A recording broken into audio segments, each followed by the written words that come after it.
Mr. President, I want to talk about something else, if I can, briefly this evening. And I'm deeply concerned because this is a matter that, unlike an awful lot of the subject matters that we bring up and engage in, has bipartisan support in this chamber. And that is the ability of our first responders in our country to be able to collectively bargain for their well-being.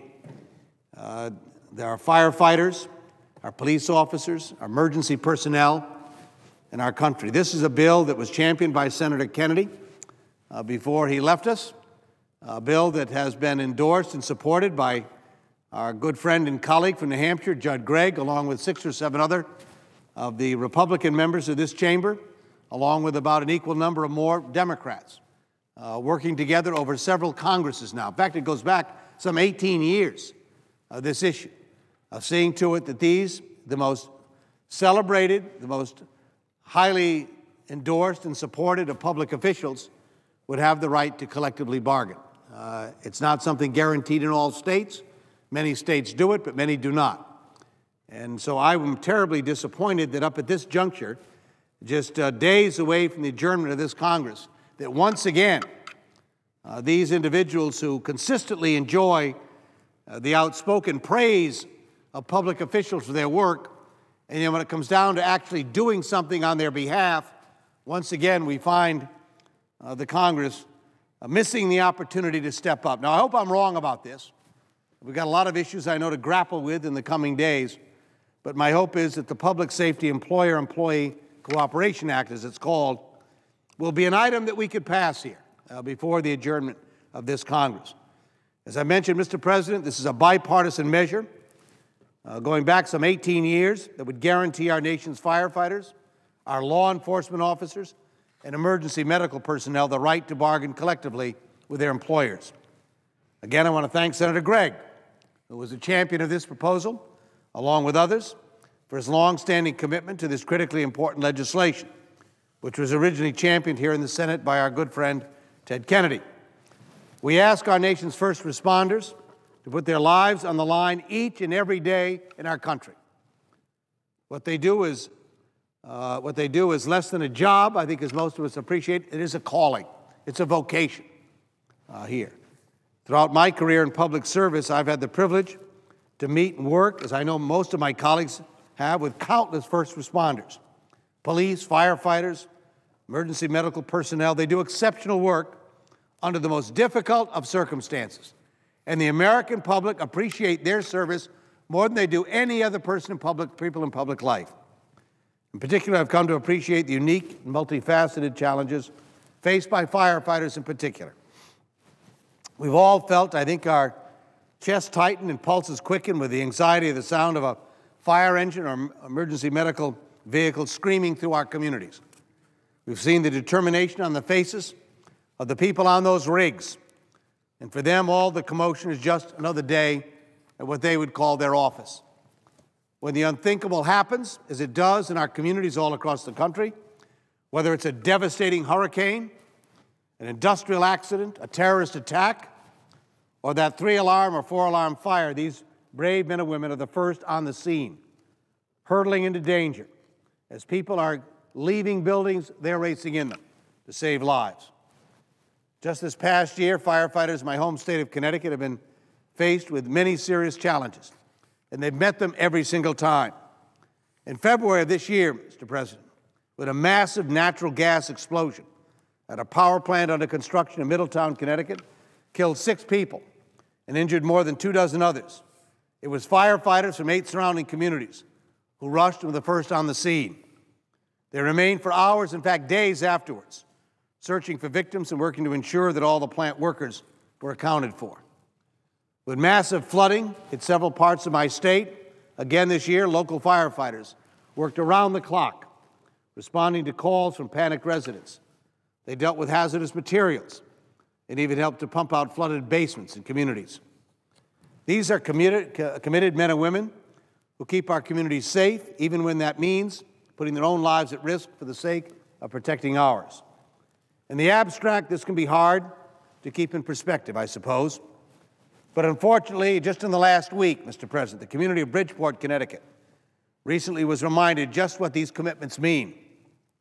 A week ago, 2 firefighters, Lieutenant Stephen Velasquez and Michael Mitch Bake, were killed while fighting a fire in Bridgeport community.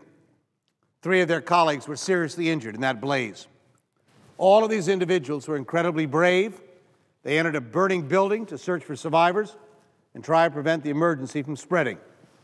This tragedy once again highlights just how selfless and courageous these people are, each and every day in all of our communities across this country.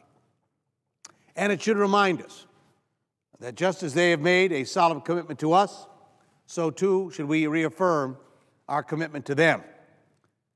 Part of their commitment is to ensure that they never, ever have to put their lives at risk on our behalf without the proper equipment and training that they need.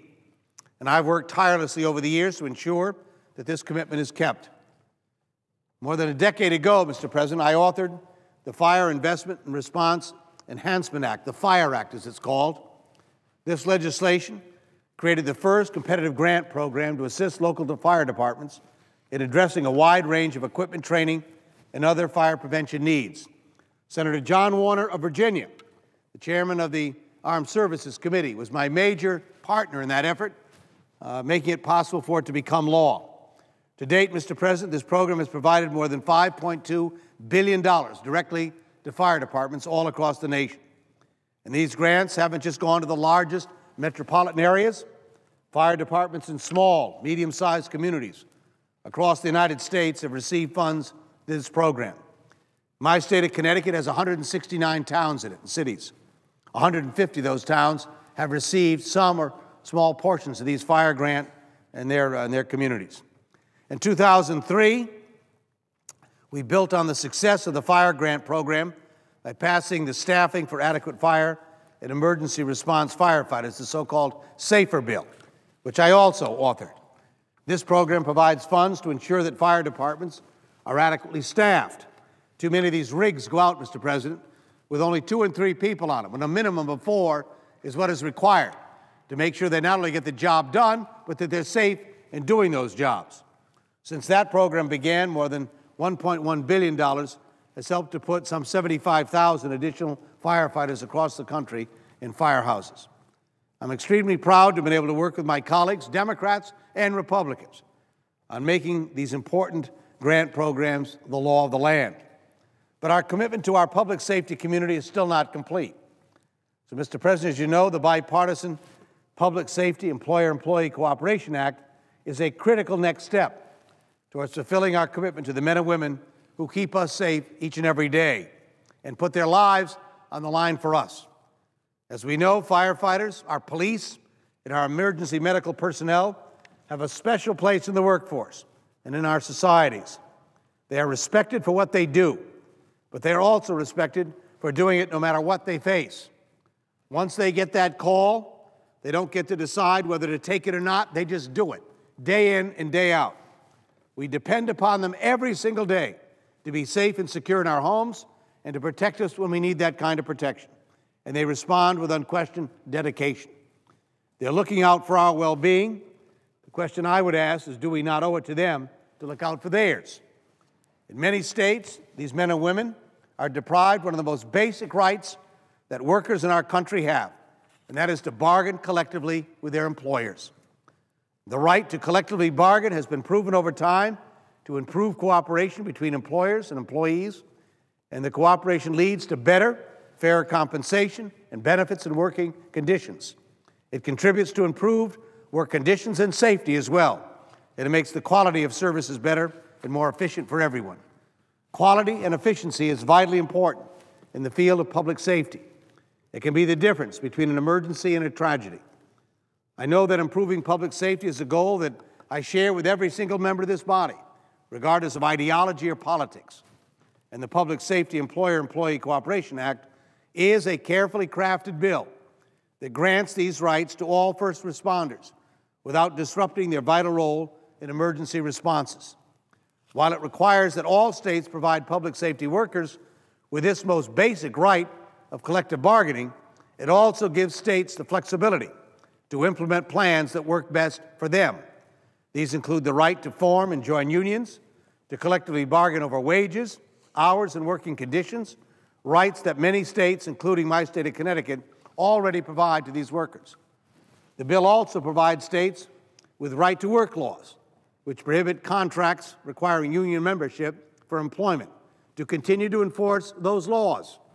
Importantly, the bill explicitly provides for safeguards against the disruption of emergency services. It does this with strong language, explicitly prohibiting any strikes, lockouts, or other work stoppages. Of course, Mr. President, this legislation is about more than negotiating wages and hours and benefits. For our nation's first responders, this cooperation means much, much more. It means that these men and women who risk their lives every day for us, keeping us safe, can sit down and relate their real-life experiences to their employers. It also means that their on-the-ground expertise will be used to help public safety agencies improve the services in our communities. When tragedies have struck us, from September 11th attacks to Hurricane Katrina to the house fires that I mentioned in Bridgeport, Connecticut just last week, these workers were the first on the scene and the last to leave. I think we owe them everything, and all they ask in return is the dignity and respect in the workplace that all workers deserve as well. The legislation before us is important to them, and therefore it ought to be important to all of us, again, regardless of party and ideology. As I say, this legislation already has strong bipartisan support in this chamber. All we're looking for is the opportunity to bring it up and vote, yes or no. After almost 20 years, can we not say in a well-crafted bill that protects against work stoppages and strikes, respects so-called right-to-work states in the legislation, can we not guarantee this the basic right of collective bargaining? And Mr. President, I would hope that before we adjourn here, that after 20 years and a unique opportunity and moment, after all the speeches are given, and particularly since 9/11, how many times have we heard the remarks given? This is the one thing that these first responders in our country, our police, our emergency medical personnel, and our firefighters, they've asked of us. They appreciate all the wonderful speeches, all the great remarks, all the accolades, all of the commendations. But what they'd like to have more than anything else is for us to recognize their rights to collectively bargain. That's something we ought to be able to give these fine men and women who serve our country every single day. So, Mr. President, I urge my colleagues to give us one chance to vote on this legislation and decide whether or not we really want to say to them how much we appreciate what they do. And that's what we're asking for before we adjourn in this Congress. And with that, Mr. President, I yield the floor and note the absence of a quorum.